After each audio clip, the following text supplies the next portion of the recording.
morning from Ballina. We're about 9.5 hours from Sydney. We drove up yesterday at about 6 o'clock in the morning. We thought we'd get an early start because there's been fires all along the east coast of New South Wales. It just caused a lot of road closures, detours, and obviously made the trip a hell of a lot longer than what it normally is. So what would have been a 9.5 hour drive yesterday took us about 14 hours. So yeah, we had to sort of break the trip up and stop here in Ballina overnight, and then we're leaving for Brisbane now in about half an hour. It takes about 2 hours to get there, and then we're over to the island. So really looking forward to it. We're all packed, ready to go, and we can't wait.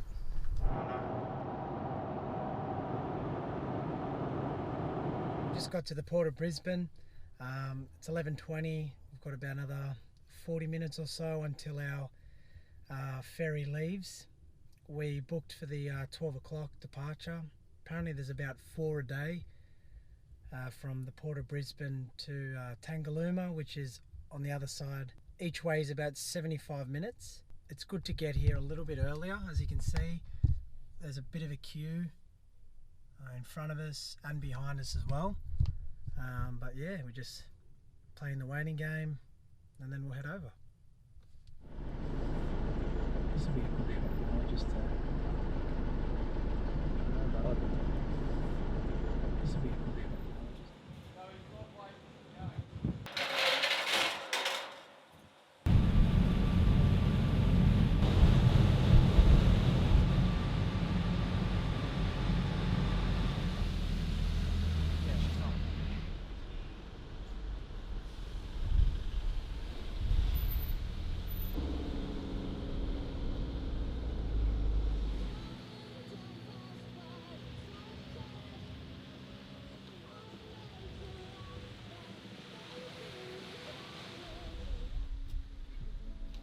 Mushrooms all good. Not squished, right? We made it to Moreton Island. It's located about 58 kilometres off the coast of Brisbane. We got here about 2 hours ago. We're in a bit of a dilemma because there were two spots. Obviously the one behind me, which we chose, and another one which was pretty appealing as well, but we chose here because there's a bit of a sand wall which sort of shelters the wind a bit, practically right on the beach. We've set up, as you can see, all around me. Got the swag, 2 tents, everything's set up. Hopped in the water straight away, had a swim. We all just ran in after we finished setting up because we were just covered in sweat. Now we're just enjoying a beer and enjoying the island.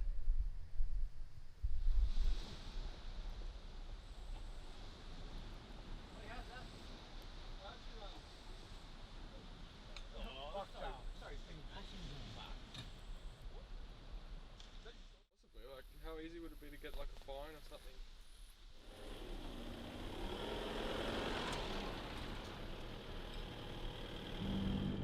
Can you? I wonder if it's unlocked.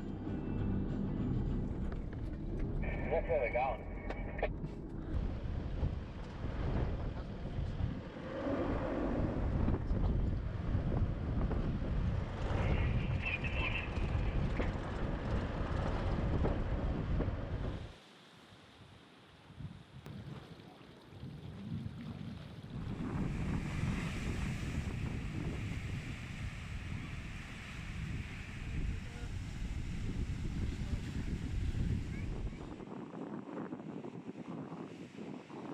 Right, so we're at the pretty much most northern tip of Moreton Island. Beautiful beach down here, just stretches on and on. Behind us is champagne pools. The waves just come over the wall and just pretty much dump in this little pool. Cascades down and you get all the white foam and everything. Just on the other side, over this hill, is Honeymoon Bay, which is pretty nice once again. It's really rocky. We're going to head back to where the campground is and maybe check out local sort of bar or restaurant there, Castaways, and maybe have an afternoon beer and something to eat.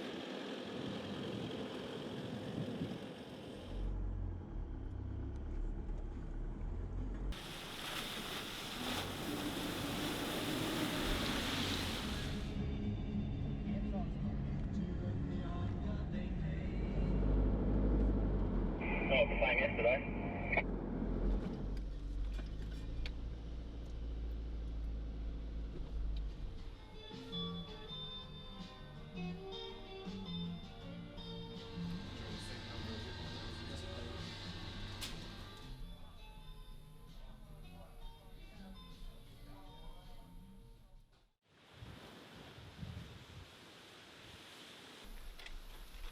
So we made it to the wrecks here at Tangalooma. This is day 3 for us. It's a really windy day. There's a hell of a current, pretty much carried me all the way around. So it's really strong, it's really windy today. There's some little tour groups where they take you out on a jet ski and you just hang on to something. There's about 8 or 10 I think in each group. They take you out and yeah, you can go snorkeling and look at all the coral and the fish around there. The water's crystal clear blue, so I'm going to hop back in and enjoy myself.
So that's it for Moreton Island now.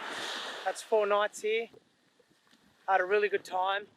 It was actually a lot different to what I expected. The island is actually quite big. You could easily spend hours of the day driving all the tracks, and you know, to go from north to south or vice versa or to the other side, it does take quite a while. And there's a bit of driving, so definitely something to keep in mind. We're going to go out and about and see the island. We got caught out a few times, we didn't pack lunch, and believe it or not, it's quite spread out, everything.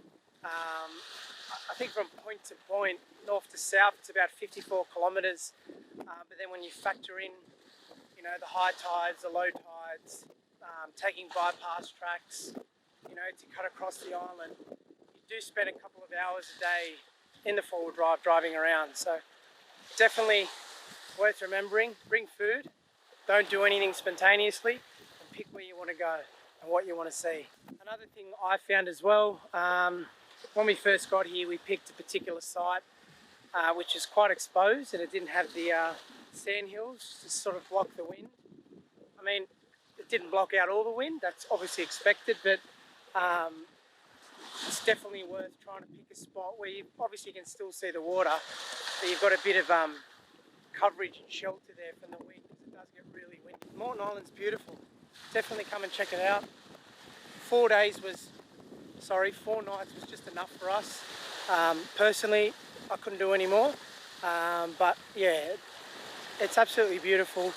Can't floor it. Definitely come and check it out.